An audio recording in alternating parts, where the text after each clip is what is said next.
நாள் 21 பிப்ரவரி 2026 சனிக்கிழமை.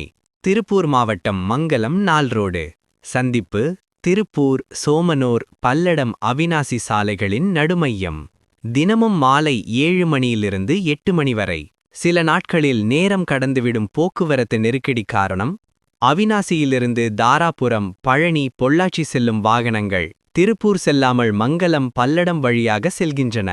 மங்கலம் நாள் ரோடு குறுகலான சாலை ஒரு காரணம். பெரிய பேக்கரி மற்றும் கடைகளுக்கு வரும் வாகனங்கள் சாலைகளை ஆக்கிரமித்து நிறுத்தப்படுகிறது. காவல்துறையினர் போக்குவரத்து சீர் செய்தாலும் சாலை அகலமில்லாத காரணத்தால் மிகுந்த சிரமத்திற்கு மக்களும் காவல்துறையினரும் உள்ளாகின்றனர். சில நேரங்களில் காவலர்களுக்கும் பொதுமக்களுக்கும் இடையில் வாக்குவாதம் நடக்கிறது. பாதசாரிகளுக்கு சாலைகளை கடப்பதுவும் சாலை ஓரங்களில் நடப்பதுவும் பெரும் சவாலாக உள்ளது. சாலைகள் ஆக்கிரமிப்புகள் அகற்றப்பட்டு சாலைகள் அகலப்படுத்துவதே தீர்வு. எதிர்பார்ப்புடன் மங்கலம் பொதுமக்கள்.